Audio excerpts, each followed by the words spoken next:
Bismillahirrahmanirrahim. Assalamualaikum warahmatullahi wabarakatuh. Selamat sore teman-teman. Baiklah, kami dari kelompok 19 Kode Etik. Saya sendiri Awang Riko, NIM 19081032. Saya Sukmawati, NIM 1908100236. Saya Fadia Salsadila, NIM 1908-10248. Oke, baiklah, pada pertemuan kali ini kami akan menjelaskan mengenai bab 4 hubungan antar manusia dari pasal 13 sampai pasal 16. Dan pasal 13 itu menjelaskan mengenai sikap profesional seorang psikolog atau ilmuwan psikologi dalam memberikan layanan psikologi baik yang bersifat perorangan, kelompok, lembaga atau organisasi, institusi, harus sesuai dengan keahlian dan kewenangannya, serta berkewajiban untuk yang pertama itu mengutamakan dasar-dasar profesional. Dan yang kedua itu memberikan layanan kepada semua pihak yang membutuhkannya. 3, melindungi pemakai layanan psikologi dari akibat yang merugikan sebagai dampak layanan psikologi yang diterimanya. Dan selanjutnya itu keempat, mengutamakan ketidakberpihakan dalam kepentingan pemakai layanan psikologi serta pihak-pihak yang dalam pemberian pelayanan tersebut. Sedangkan yang terakhir itu dalam hal pemakai layanan psikologi menghadapi kemungkinan akan terkena dampak negatif yang tidak dapat dihindari akibat pemberian layanan psikologi yang dilakukan oleh psikolog atau ilmuwan psikologi, maka pemakai layanan psikologi tersebut harus diberitahu. Next.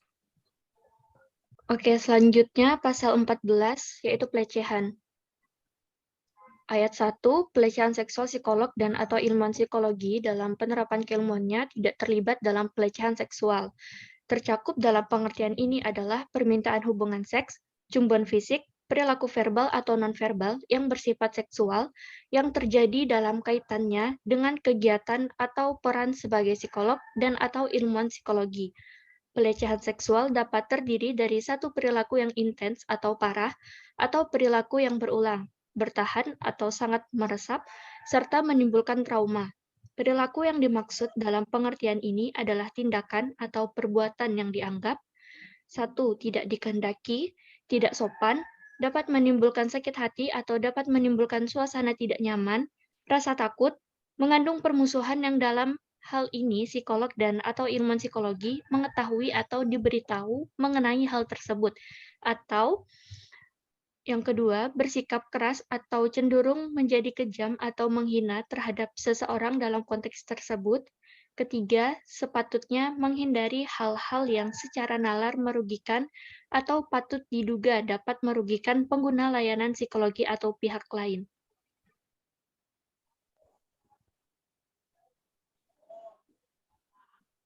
Ayat 2. Pelecehan lain psikolog dan atau ilmuwan psikologi tidak diperkenankan secara sadar terlibat dalam perilaku yang melecehkan atau meremehkan individu yang berinteraksi dengan mereka dalam pekerjaan mereka, baik atas dasar usia, gender, ras, suku, bangsa, agama, orientasi seksual, kecacatan, bahasa atau status sosial ekonomi. Kemudian ada contoh kasus. Seorang psikolog laki-laki melakukan psikotes untuk penerimaan pramugari, suatu perusahaan penerbangan terkemuka. Tepatnya, bekerja. Ia tertarik dengan salah seorang perempuan cantik yang menjadi calon pramugari tersebut. Namun ternyata ia gagal dalam tes. Psikolog tersebut melihat bahwa perempuan tersebut sangat membutuhkan uang untuk memenuhi kebutuhan sehari-harinya. Calon pramugari itu kemudian menawarkan bahwa ia mau melakukan hubungan seksual dengan psikolog itu dengan syarat ia dapat diterima di perusahaan itu. Dan akhirnya psikolog itu tergiur dan menyepakati syarat pramugari tersebut. Kasus ini melanggar pasal 14 ayat 1 pelecehan seksual psikolog dan atau ilmuwan psikologi dalam penerapan keilmuannya tidak terlibat dalam pelecehan seksual. Tercakup dalam pengertian ini adalah permintaan hubungan seks, cuman fisik, perilaku verbal atau nonverbal yang bersifat seksual yang terjadi dalam kaitannya dengan kegiatan atau sebagai psikolog dan atau ilmuwan psikologi. Pasal selanjutnya, pasal 15, yaitu penghindara dampak buruk. Psikolog dan atau ilmuwan psikologi mengambil langkah-langkah yang masuk akal untuk menghindari munculnya dampak buruk bagi pengguna layanan psikologi, serta pihak-pihak lain yang terkait dengan kerja mereka, serta meminimalkan dampak buruk untuk hal-hal yang tak terhindarkan, tetapi dapat diantisipasi sebelumnya. Dalam hal seperti ini, maka pemakai layanan psikologi serta pihak-pihak lain yang terlibat harus mendapat informasi tentang kemungkinan-kemungkinan tersebut. Kemudian, contoh kasusnya, seorang ibu membawa anaknya yang masih duduk di bangku dasar kelas 2 ke psikolog RB di Biro Psikologi YYY. Sang ibu meminta kepada psikolog RB agar anaknya diperiksa apakah anaknya termasuk anak kelainan autis atau tidak. Sang ibu khawatir bahwa anaknya menderita kelainan autisme karena sang ibu melihat tingkah laku anaknya berbeda dengan tingkah laku anak-anak seumurnya. Psikolog RB kemudian melakukan tes terhadap anaknya, dan hasil sudah diberikan kepada sang ibu, tetapi sang ibu tidak memahami istilah-istilah dalam ilmu psikologi. Ibu tersebut meminta hasil ulang tes dengan bahasa yang lebih mudah dipahami. Setelah dilakukan hasil tes ulang, ternyata anak tersebut didiagnosa oleh psikolog RB mengalami autis. Anak tersebut akhirnya diterapi. Setelah beberapa bulan tidak ada perkembangan dari hasil proses terapi. Ibu tersebut kemudian membawa anaknya kembali ke biro psikolog yang berbeda di kota X. Ternyata anak tersebut tidak mengalami autis, tetapi slow learned. Padahal anak tersebut sudah mengkonsumsi obat-obatan bagi anak penyandang autis.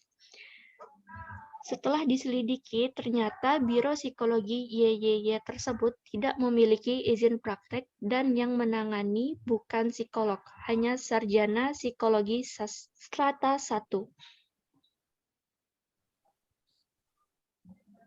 Pasal 16, hubungan majemuk. Hubungan majemuk terjadi apabila psikolog dan atau ilmuwan psikologi sedang dalam peran profesionalnya dengan seorang dan dalam waktu yang bersamaan menjalankan peran lain dengan orang yang sama, atau yang kedua, psikolog dan atau ilmuwan psikologi dalam waktu yang bersamaan memiliki hubungan dengan seseorang yang secara dekat berhubungan dengan orang yang memiliki hubungan profesional dengan psikolog dan atau ilmuwan psikologi tersebut.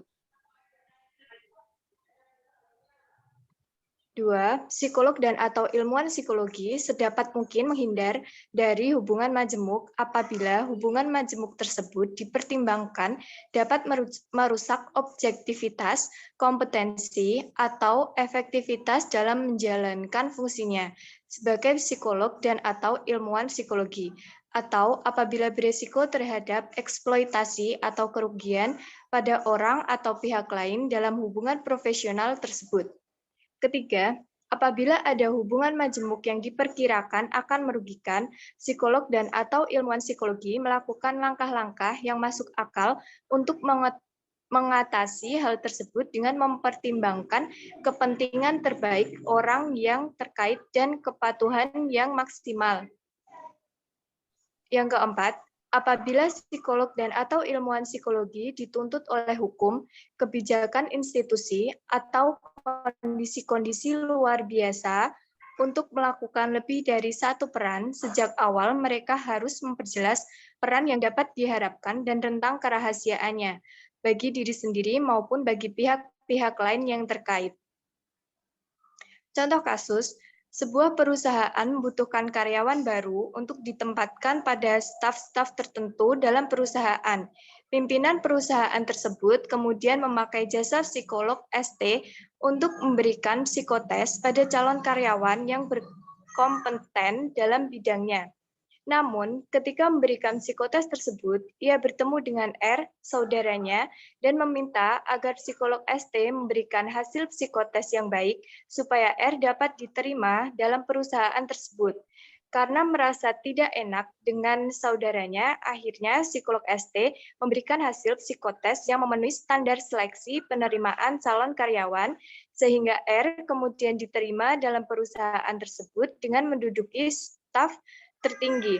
Lama-kelamaan, perusahaan tersebut sering kecewa terhadap cara kerja R karena dianggap tidak berkompeten dalam bidangnya.